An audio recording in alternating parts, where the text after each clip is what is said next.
মুখ বদির এমপি বানাতে চাই না। আমরা চাই আমাদের এলাকার এই প্রথম উত্তর ত্রিপুরা থেকে আমরা যাকে প্রার্থী করলাম কমরেড রাজেন্দ্র রিয়াং, তাকে আপনারা পাঠাবেন না? কি দরকার আজকে মন্ত্রী সভার মধ্যে রিয়াংয়ের কোনো প্রতিনিধি আছে? বলুন চাই দেবমার পর আর আমাদের পূর্ব ত্রিপুরা রিয়াংরাকে সবচেয়ে বেশি একজন মন্ত্রী করলেন না। লাস্টে ত্রিপুরা মাতা কি বলবো 1.5খানা মন্ত্রী পেলেন। দপ্তর আপনারা শুনেছেন? রিয়াংদের মধ্যে কোনো উপযুক্ত কেউ নেই, এমএলএ তো আছে। একজন মন্ত্রী করলেন, একটা চেয়ারম্যান করলেন, এই হচ্ছে তাদের দৃষ্টিভঙ্গি। বলুন চাই এই পূর্ব ত্রিপুরার মধ্যে স্বীকৃতির মধ্যে কোন লোক নেই প্রার্থী করবার জন্য? কোরআন থেকে নিয়ে আসলেন উদুর ভিন্ডি দুদুর গায়ে, তাদেরকে জিতে হবে আমাদেরকে। কই গেটার ত্রিপুরা নেই। অল্প কথা বলবো, কারণ সবটাই বলা সম্ভব না, ভুল হলে পরে নির্বাচনের সময় একটা সমস্যা আছে করতে। কাজে আমি এটা অনুরোধ করবো, আমরা চাই আমাদের এখান থেকে আপনাদের আশীর্বাদ নিয়ে রিয়াং জনগোষ্ঠীর একজন প্রতিনিধিকে দিল্লি বানাতে চাই।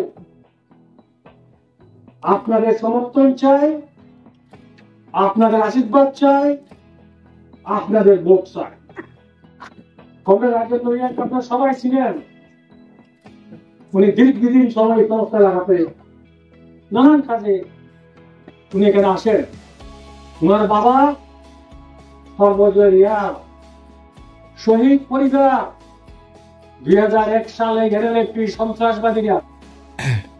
ওনার বাবা এডিসি মেম্বার ছিলেন, ধর্মপ্রাণ ব্যক্তি, নৃশংসভাবে খুন করেছিলেন। সেই শহীদ পরিবারে দেশপ্রেমিক সন্তান হচ্ছে আমাদের সবাই প্রার্থী কমরেড রাজেন্দ্র রিয়াং। আপনাদের সমস্যা এই যে রিয়াংদের যে আদিম জাতিগোষ্ঠী, কেরলের সমস্যা, বাঙালিদের সমস্যা, কে পার্লামেন্টে তুলবেন? আমরা মুখ বধির এমপি পাঠাতে চাই না। আমাদের রাজ্যে 52 সালে প্রথম জন ভোট হয়, আমাদের জননেতা শ্রদ্ধেয় কমরেড দশরথ দে, ওখান থেকে কমরেড বীরেন দত্ত, বাজগন রিয়াং সবাই ছিলেন। দীর্ঘদিন উনি এমপি ছিলেন। আমাদের জিতেন চৌধুরী, এই যে আপনারা ভোট দিয়ে পাঠালেন, পার্লামেন্টের মধ্যে দীর্ঘদিন লড়াই করেছেন। দশরথ বাবুরা প্রথম আমাদের রাজ্যে সম্প্রসারণের জন্য দান করেছিলেন। এডিসির জন্য লড়াই। আজকে আমরা জিজ্ঞেস করি, এই যে মতাদলের যে নির্বাচনের প্রতীক যে আনারস বিজেপি দলের হাতে বন্ধক দিয়েছে, আমরা যখন বলেছি পার্লামেন্টে অষ্টম তফসিলে যুক্ত করবার জন্য, কই বিজেপি তো কথা বলেননি, কই মোটা তো কথা বলেননি। আমরা যখন বললাম রাজেন্দ্রদা বলবে আমাদের রাজ্যের এডিসি শহর গোটা উত্তর পূর্বাঞ্চলে 6টা স্বাস্থ্য তফসিল এডিসি রয়েছে, এডিসি যাতে অধিক ক্ষমতা দেওয়ার জন্য তারা স্লোগান তোলেন আর আমরা পার্লামেন্টে দাঁড়িয়ে বলেছিলাম এডিসি যাতে অধিক ক্ষমতা, এডিসি যাতে অধিক অর্থ বরাদ্দের জন্য, সংবিধান সংশোধন করবার জন্য আমাদের দলের তরফ থেকে আমাদের কংগ্রেস অন্যান্য বিরোধী দলগুলো বারবার পার্লামেন্টে এই দাবি উত্থাপন করবার পর একটি কথা বিজেপি দল বলেনি। এই কাশ্মীরে যখন কাশ্মীরের একজোড়া ভেঙে লাদাখ করলেন, আজকে যিনি স্বরাষ্ট্রমন্ত্রী তিনি সেদিন বলেছিলেন লাদাখের মধ্যে ষষ্ঠ তফসিল চালু করবে। লড়াই শুরু হয়ে গেছে। পরবর্তী সময়ে স্বরাষ্ট্রমন্ত্রী বললেন লাদাখের মধ্যে ষষ্ঠ তফসিল চালু করা যাবে না। এখানে যারা প্রার্থী করলেন, মানে কম করে বাংলা জানে না, বাংলা ভাষা জানে না, যার জন্ম হচ্ছে শিলং, বিয়ে হয়েছে আপনার ছত্রিশগড়, এখন খুনের মামলার আসামি, আমার মুখের কথা না, ছত্রিশগড় হাইকোর্টের নির্দেশে সিবিআই তদন্ত শুরু করার অর্ডার দিয়েছে। বিজেপি দল আর জবাব দিতে হবে। আজকে এডিসি এলাকা ভিলেজ কমিটির ভোট বলুন চাই আপনারা বড় বড় কথা বলে, এডিসি এলাকার ভোট করলো, কোন প্রতিনিধি আছে এডিসি এলাকা, কোন শব্দ আছে? টাকা নেই, পয়সা নেই, সন্তান বিক্রি করতে হয়েছে, সন্তান বন্ধক দিতে হয়েছে।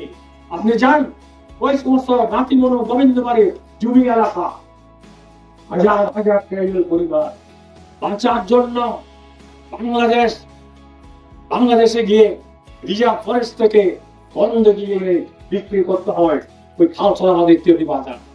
ট্রাইবেলদের চরম সর্বনাশ করেছে, এই বিলীন হচ্ছে ট্রাইবেলদের চরমতম শত্রু। দেখেন না আমাদের রাষ্ট্রপতি, মোহাম্মদ রাষ্ট্রপতি মহিলা একজন ট্রাইবেল, পার্লামেন্টে যখন নতুন ভবন উদ্বোধন করলেন উনাকে নিমন্ত্রণ করলেন না। হচ্ছে ট্রাইবেলদের প্রতি তাদের মানে নিকৃষ্টতম ঘৃণা। রাম মন্দির যখন মোদী সেখানে প্রাণ প্রতিষ্ঠা করলেন, জিজ্ঞেস করি কেন রাষ্ট্রপতিকে নিমন্ত্রণ করলেন না? কারণ রাষ্ট্রপতি মহিলা ট্রাইবেল, আগে অবমাননা করবো। আমাদের দেশে যে সংবিধান উপজাতির জনগোষ্ঠীর যে অধিকার রক্ষা করবার জন্য এগিয়ে আসলেন, আপনি দেখলেন না? আগরতলা শহরে কি স্লোগান তোলেন? বিজেপি দল স্লোগান তুললে খ্রিস্টানদের মধ্যে যারা ট্রাইবেল তাদের ট্রাইবেলের সুযোগ সুবিধা থেকে দেওয়ার জন্য কার দাবি? কারা বললে আগরতলাতে বিজেপিকে জবাব দিতে হবে তাদের। এখানে অনেক খ্রিস্টান ধর্মাবলম্বী আছে, অন্যান্য ধর্মাবলম্বী আছে। আমরা যেখানে বলছি ট্রাইবেলদের স্বার্থ সুরক্ষা করবার জন্য, আর বিজেপি আগরতলা শহরে মিছিল করছে খ্রিস্টান ধর্ম গ্রহণ করেছে ট্রাইবেলের অধিকার থেকে তাদের বঞ্চিত করবার জন্য। গতকালকে ভারত সরকার একটা সিদ্ধান্ত, কি সিদ্ধান্ত? খ্রিস্টানদের বিভিন্ন দেশ থেকে সাহায্য আসে, ওই সাহায্য বন্ধ করবার জন্য সিদ্ধান্ত নিয়েছে। আমি একটা কথা বলবো, এমপি থাকবার সময় ওই আমাদের দাল্লং নেতা আছেন, দাল্লংরা আমাদের রাজ্যের মধ্যে এসটি তালিকাভুক্ত, সর্বভারতীয় এসটি তালিকার মধ্যে দাল্লংরা ছিল না। কংগ্রেস বাজমন্ডিয়ান এই প্রশ্ন উত্থাপন করেছিলেন, দাল্লং কমিটি সংখ্যালঘু ত্রিপুরার মধ্যে তাদের যাতে এসটি তালিকায় সর্বভারতীয় তালিকাতে অন্তর্ভুক্ত করা হয়, দীর্ঘদিন লড়াই করবার আমরা দেখলাম চাকমারা আছে, তাদের ভোটাধিকার বেশি নাম ছিল না, বাজমন রিয়াং সহ আজকে ইন্ডিয়া জুড়ে যে সমস্ত পার্টিগুলো আছে পার্লামেন্টের মধ্যে বারবার প্রশ্ন তুলেছেন চাকমা মগ এই জনগোষ্ঠীগুলো যারা ত্রিপুরার বাইরে আছে তাদেরকে বুড়ালিশে নাম অন্তর্ভুক্ত করবার জন্য। এটাই বলছি কারণে আমরা মোদীর এমপি পাঠাতে চাই না, আমরা চাই আমাদের এলাকার এই প্রথম উত্তর ত্রিপুরা থেকে আমরা যাকে প্রার্থী করলাম কবে রাজেন্দ্র রিয়াং, তাকে আপনারা পাঠাবেন না? কি বলছে আপনি? মন্ত্রী সবার মধ্যে রিয়াংয়ের কোন প্রতিনিধি আছে? দেবমার পর আর আমাদের পূর্ব ত্রিপুরা রিয়াংরা সবচেয়ে বেশি, একজন মন্ত্রী করলেন না। লাস্টে ত্রিপুরা মাতা কি বলবো, দেড়খানা মন্ত্রী পেলেন। দপ্তর আপনারা শুনেছেন, রিয়াংদের মধ্যে কোন উপযুক্ত কেউ নেই, এমএলএ তো আছে, একজন মন্ত্রী করলেন, একটা চেয়ারম্যান করলেন। এই হচ্ছে তাদের দৃষ্টিভঙ্গি। বলুন চাই এই পূর্ব ত্রিপুরার মধ্যে স্বীকৃতির মধ্যে কোন লোক নেই প্রার্থী করবার জন্য?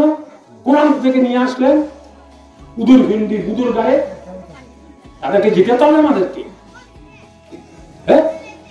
কই গেটার ত্রিপুরা নেই, সব বিনাশ করে দিয়েছেন। আমরা সেদিনও বলেছিলাম ভারতা প্রতারণা। কাজেই আবেদন রাখতে চাই আপনাদের সবার কাছে, আমাদের প্রার্থী আছে, বিস্তৃত আলোচনা করবেন। সবার কাছে অনুরোধ করবো, সর্বশেষ আমাদের যে ভোট হবে 26 তারিখে ভোট কেন্দ্র, এই কেন্দ্রটা আমরা বামফ্রন্ট সরকার থাকবার সময় ওই মিউনিসিপাল রাজনৈতিক দেশ করে আমরা লড়াই করে আপনাদের সুবিধার জন্য এখানে আমরা ভোট কেন্দ্র করেছি। কাজেই সবাই আসবেন ভোট কেন্দ্রে, সেক্টর হাতুড়ি আঞ্জুগ্রীয় ভোট দিদি বুঝিকা দে এই অনুরোধ করে আমি আমার আলোচনা শেষ করলাম। ইনকলাব জিন্দাবাদ, ইন্ডিয়া জোট জিন্দাবাদ। আপনাদের সবাইকে নমস্কার জানিয়ে এখানে আমি শেষ করছি। ইনকলাব জিন্দাবাদ।